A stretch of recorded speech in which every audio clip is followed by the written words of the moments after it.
Assalamualaikum warahmatullahi wabarakatuh. Selamat pagi anak-anak. Kemarin kalian sudah mempelajari tentang kelahiran, kematian, dan migrasi. Hari ini kita akan mempelajari tentang persebaran penduduk.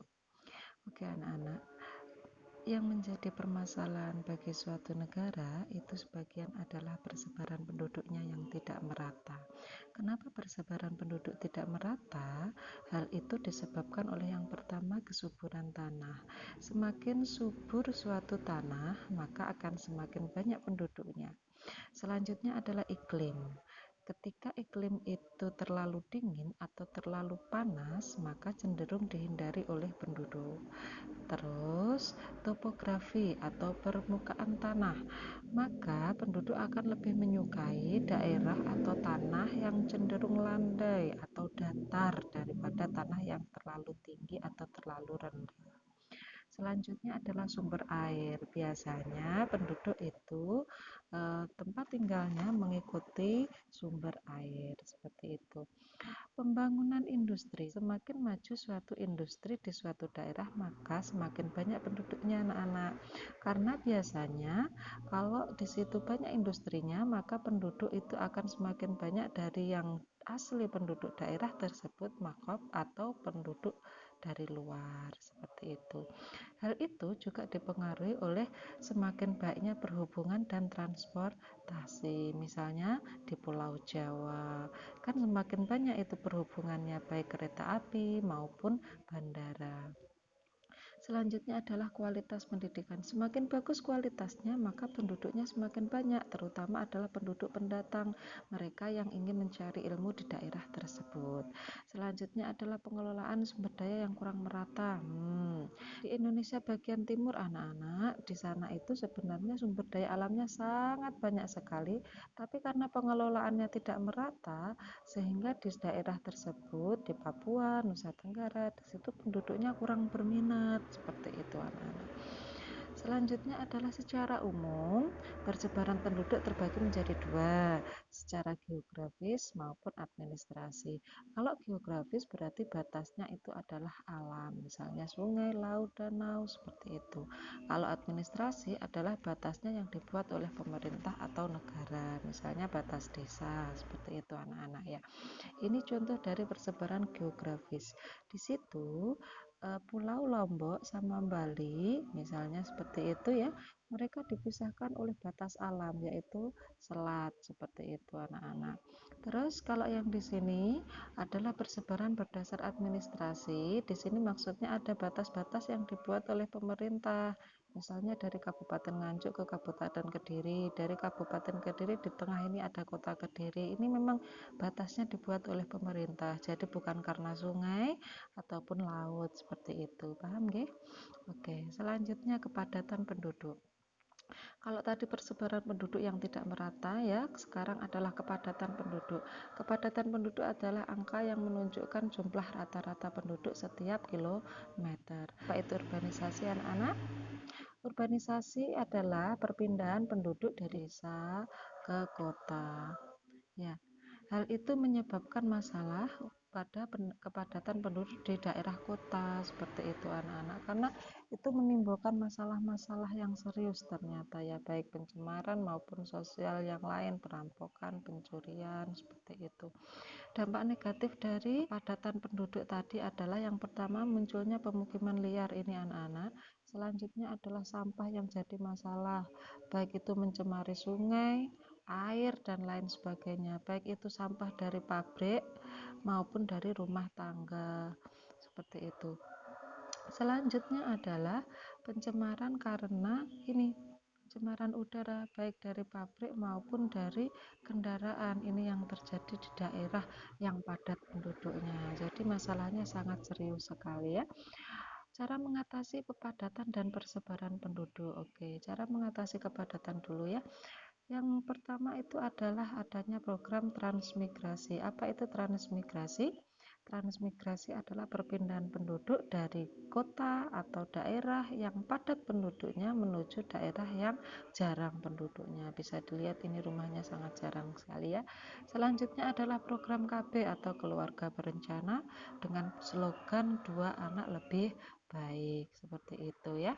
Terus selanjutnya penundaan usia perkawinan atau pernikahan, biasanya di sini adanya pengetahuan atau penambahan pendidikan, pendidikan gratis seperti itu. Kalau sekarang kan ada wajar dikdas atau wajib belajar dasar 9 tahun ya. Jadi memang ada beberapa beasiswa yang diberikan oleh pemerintah supaya anak-anak yang ada di Indonesia itu salah satu fungsinya adalah menunda masa perkawinan, karena memang tidak bisa dipungkiri eh, salah satu penyebab yang menjadikan pernikahan dini adalah ketika anak itu sudah tidak bersekolah lagi, seperti itu, walaupun masih ada sebab-sebab yang lainnya ya. Selanjutnya adalah untuk mengatasi persebaran penduduk yang tidak merata adalah perbaikan transportasi di daerah tertinggal, daerah terluar, seperti itu. Pembangunan industri di luar Pulau Jawa ya, misalnya ini ya. Ini adalah PLTB atau pembangkit listrik tenaga kincir angin anak-anak, ini ada di Sidrap. Sidrap itu ada di Sulawesi. Iya, seperti itu. Jadi untuk meningkatkan persebaran penduduk supaya di sana nanti banyak sumber dayanya, banyak pabriknya, sehingga orang-orang akan berkunjung ke sana, seperti itu ya. Komposisi penduduk.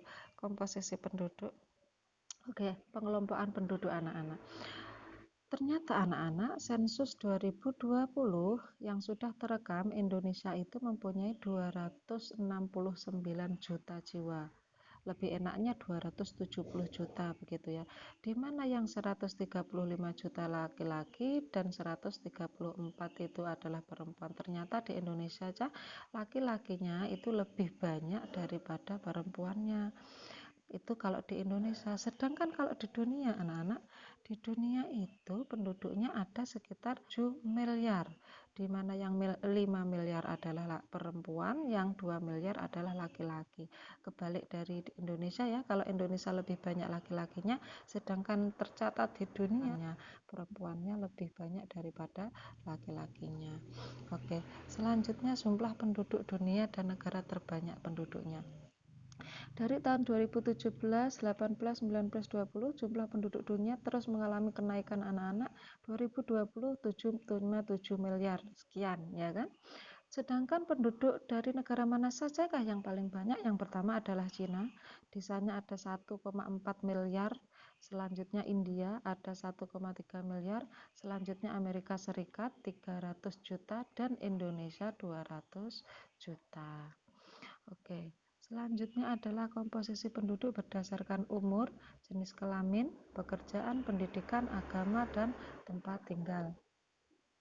Berdasarkan umur terbagi menjadi 3 anak-anak yang 0 sampai 14 tahun, masa muda atau belum produktif, 15 sampai 64 tahun, usia dewasa, produktif atau usia kerja, dan untuk 65 ke atas berarti usia tua atau sudah tidak produktif, seperti itu. Untuk jenis kelamin di Indonesia laki-laki dan perempuan lah ya kan, seperti itu. Oke, bisa dilihat dari diagramnya ini anak-anak. Ternyata yang terjadi sekarang di Indonesia itu lebih banyak umur yang dewasa. Terjadi yang namanya bonus demografi. Apa itu bonus demografi? Bonus demografi adalah ketika suatu negara itu mempunyai kelebihan penduduk di mana usianya adalah usia kerja. Ini sebenarnya baik anak-anak kalau Indonesia bisa menciptakan lapangan kerja yang baik. Ketika lapangan kerjanya cukup, otomatis mereka yang usia kerja ini akan menghasilkan income atau pemasukan bagi suatu negara. Setelah itu kalau kita lihat di sini jumlah anak-anaknya atau masa yang belum produktif cenderung lebih sedikit. Ini adalah salah satu indikator keberhasilan program keluarga berencana atau KB yang sudah dilaksanakan pemerintah berpuluh-puluh tahun yang lalu, seperti itu ya. Oke. Selanjutnya adalah ini yang generasi tua atau yang sudah tidak produktif, di sini sedikit ya, hanya 6% sekian. Oke. Selanjutnya anak-anak, piramida penduduk. Oke. Piramida penduduk terbagi menjadi 3. Penduduk muda atau limas berarti banyak penduduk mudanya, struktur penduduk dewasa atau granat berarti banyak penduduk dewasanya, dan penduduk tua atau stasioner berarti lebih banyak yang tua. Yang pertama adalah penduduk limas. Penduduk limas adalah piramida yang menunjukkan lebih banyak generasi mudanya atau lebih banyak hmm, kelahirannya daripada kematiannya. Kalau dilihat di sini, ini yang ada di Indonesia ya. Nah, ini oke bisa dilihat. Ini lebih banyak usia yang sudah produktif atau usia 15 tahun sampai 65 tahun anak-anak. Berarti kan di sini kelahirannya juga banyak, sedangkan penduduknya juga yang usia produktif juga banyak.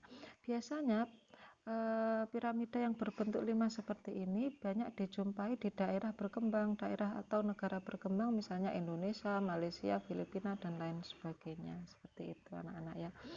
Terus selanjutnya adalah piramida stasioner atau granat.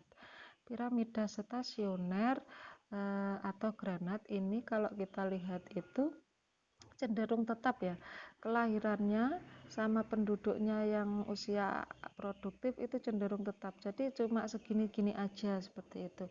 Piramida yang seperti ini biasanya kita jumpai di negara yang cenderung lebih maju, misalnya adalah Amerika Serikat, Inggris, seperti itu. Jadi ya cuma segini-gini aja, biasanya anaknya satu atau dua seperti itu. Selanjutnya adalah piramida penduduk tua. Piramida penduduk tua ini berarti yang tua atau yang produktif lebih banyak daripada yang lahir. Yang produktif ini akan terus menjadi tua, sedangkan generasinya tidak ada. Itu yang jadi masalah. Yang negara yang mempunyai permasalahan seperti ini adalah negara Jepang terutama. Jadi di sana memang penduduknya enggan untuk mempunyai anak banyak, sehingga itu menjadikan masalah ketika mereka tua seperti itu. Selanjutnya adalah komposisi menurut pekerjaan. Komposisi menurut pekerjaan yang ada di Indonesia tahun 2019 yang paling banyak adalah pertanian, kehutanan, perikanan. Di sini tentang sumber daya alam itu yang tetap masih banyak ya anak-anak. Oke. Selanjutnya adalah komposisi menurut pendidikan. Komposisi menurut pendidikan, kalau kita lihat di sini ternyata kesadaran Indonesia akan pendidikan itu masih rendah anak-anak. Kalau dilihat yang paling banyak itu adalah lulusan SD atau MI. Terus setelah itu adalah lulusan SMP, SMA, SMK, dan ternyata perguruan tinggi yang S1, S2, S3 itu hanya sedikit, hanya 5% anak-anak. Dan lebih parahnya lagi adalah ketika ada yang tidak atau belum pernah sekolah. Jadi di sini di Indonesia sampai sekarang ini masih ada yang namanya buta huruf karena penduduknya tidak sekolah anak-anak. Banyak faktor ya, baik faktor ekonomi ataupun akses ke sekolahnya yang jauh seperti itu ya. Selanjutnya adalah komposisi menurut agama. Komposisi menurut agama di Indonesia yang paling banyak itu adalah agama Islam, selanjutnya Kristen, Katolik, Hindu, Buddha, Konghucu, seperti itu. Selanjutnya adalah komposisi menurut tempat tinggal. Menurut tempat tinggal, kalau kita lihat di sini yang paling padat adalah yang paling merah. Ini adalah Pulau Jawa. Nah, jadi kalau dilihat Papua, Kalimantan ini sangat sedikit sekali penduduknya, kurang dari 50 per kilometer. Sedangkan di Jawa lebih dari 1000 orang per kilometer. Sangat jauh sekali ya bedanya kepadatan penduduk. Oke anak-anak, hari ini materinya sampai di sini, bisa kalian pelajari. Hari ini soalnya ada di Google Form, anak-anak ikuti link di bawah ini, absennya otomatis bagi mereka yang sudah mengerjakan soal tersebut. Terima kasih. Wassalamualaikum warahmatullahi wabarakatuh.